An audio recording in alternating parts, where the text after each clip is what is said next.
Steve Reinhard is the chair of the United Soybean Board. He joins us again here on the Soy Checkoff Check-in. Steve, welcome back. It's good to talk with you again. Hey, good to be on with you, Chip. Excellent. This whole month, we're focused on the nutritional value of soy in a human diet, in an animal feed ration, and the continuous efforts at the United Soybean Board to improve the nutritional value through seed technology, through production practices. It's part of the everyday DNA at USB, isn't it?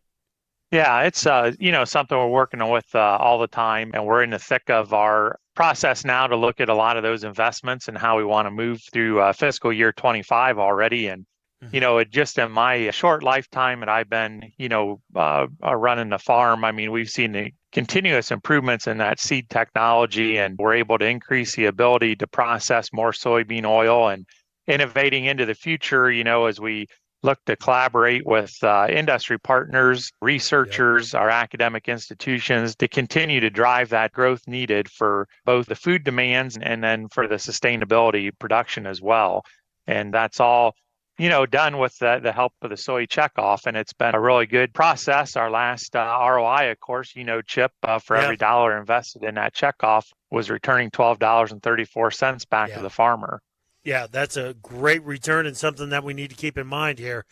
Steve, on the Soy Checkoff Check-in, we've discussed livestock and the important role of soybeans in the rations for traditional livestock. Talk to me about aquaculture. That is a fast-growing segment of the feed industry, right? Sure. Soybeans are the preferred feed ingredient for aquaculture, and it's increasing all around the world as becoming that important source for animal protein. And of course, that helps, feed people around the world as well. And so if we talk about Asia, which currently dominates the aquaculture production today, we're also seeing significant growth in places like Africa and the Middle East, and even in Latin America.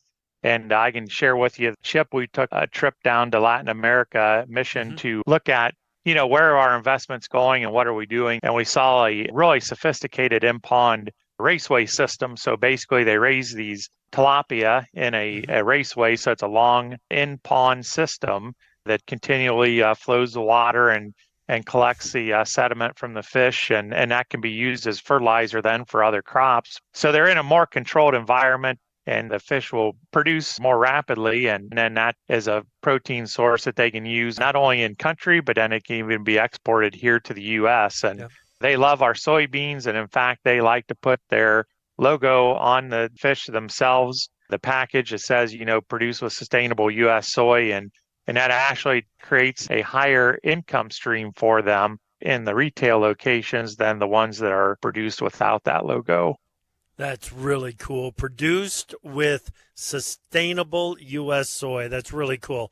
Okay, Steve, the checkoff has the responsibility to create new uses for soybeans. The last time that you were on the Soy Checkoff Check-in, we discussed how the 6 priority area working groups determine the new investments.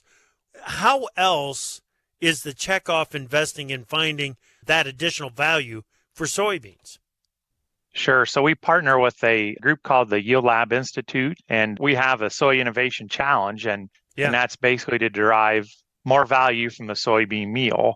And the meal plays, that key role in animal agriculture. U.S. soy's number one customer, that animal ag sector.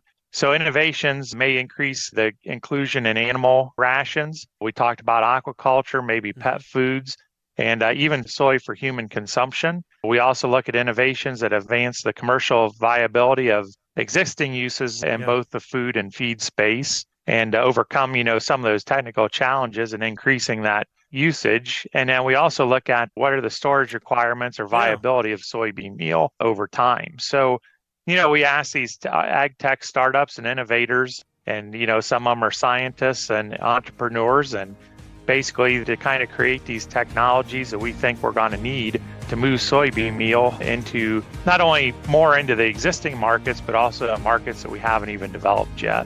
Right. Hey, great conversation, Steve. Thank you. Hey, thanks, Chip. And if they want to check out more about the checkoff, unitedsoybean.org is where they can check it out on the internet. And that is Steve Reinhard, chairman of the United Soybean Board. We'll be back with the leaders of the United Soybean Board on the next Soy Checkoff Check-in. But now let's get back to AgriTalk.